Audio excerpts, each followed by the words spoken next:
There seems to be a prevailing assumption that women are more emotional than men.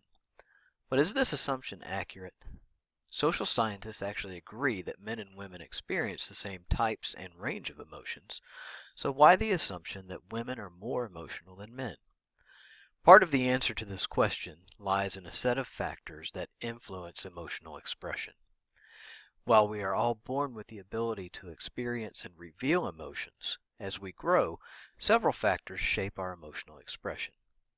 In this brief presentation, we'll investigate some of the influences on emotional expression, including personality, culture, gender, social conventions and social roles, social media, and emotional contagion.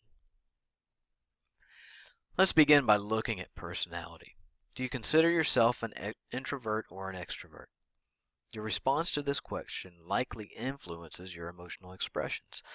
Extroverted people are more likely to report experiencing more positive emotions on a daily basis than those who are introverted. Another personality trait, neuroticism, may also influence emotional expression.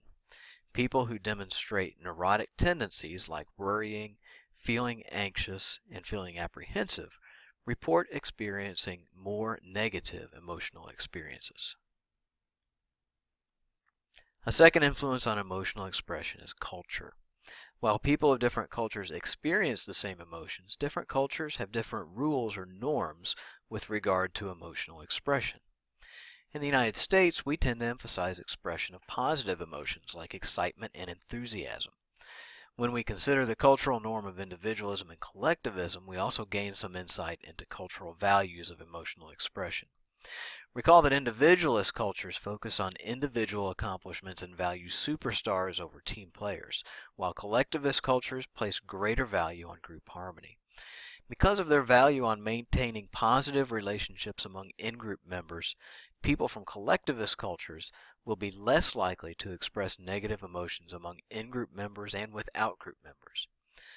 Members of individualist cultures are less reserved about expressing negative emotions toward others. The next influence on emotional expression is gender. While research indicates men and women experience the same range of emotions, what emotions are expressed and how emotions are expressed can vary based on gender. Overall, women are more likely than men to verbally and non-verbally express a wide range of feelings, so the stereotype of the emotional female and unemotional male seems to hold true. Men are emotionally expressive, but tend to primarily express positive emotions such as happiness, accomplishment, and excitement. Studies also indicate that fathers mask their emotions more than mothers, which creates difficulty for children in reading the emotions of their fathers and possibly reinforces the belief that men should be less emotionally expressive. Social roles and conventions are also factors that influence emotional expression. Our roles as parents, bosses, co-workers, teachers, students often dictate appropriate and inappropriate emotional expression. While we're fine with expressing ideas or opinions, rarely do we express emotions that may embarrass another or threaten the face of another.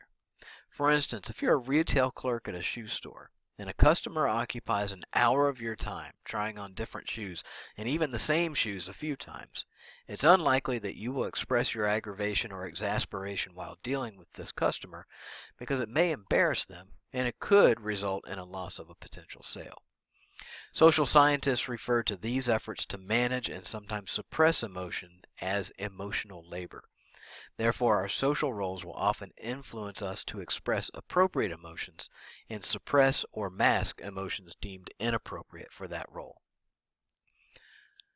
While social roles and conventions may restrict our emotional expression, the use of social media may have the opposite effect, meaning some people are more likely and more prone to be emotionally expressive online than they are in person. Researcher Joe Walter addressed this tendency to reveal more information online than in person and labeled it hyperpersonal communication. While being more emotionally expressive online may have its benefits, too much disinhibition can create friction and conflict in our interpersonal relationships. As readers of social media content, it is also likely that we will have more strong emotions triggered by what we see in social media.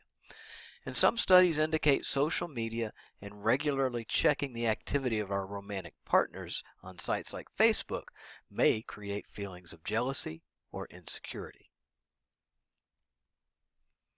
The final influence on our emotional expression is emotional contagion. Just like a disease or a virus is contagious, our emotions can also be contagious. Witnessing the emotions of others can influence our emotional experiences. While situations like this are clearly apparent at events like funerals or weddings, there are also more subtle applications. Husbands and wives directly influence one another's feelings. Students' moods may be influenced by the moods of their instructors. Workers may be influenced by the emotions of their colleagues. It's important to remember that emotional contagion applies to both negative and positive emotions, so being cheerful and upbeat is as likely to influence your friends or colleagues as being angry or annoyed. It's apparent that many factors are at play when it comes to emotions, hopefully creating a greater awareness of influence on our emotions like personality, culture, gender, social conventions and social roles, social media, and emotional contagion will aid us and provide insight into not only our own emotional expression, but also the emotional expression of others.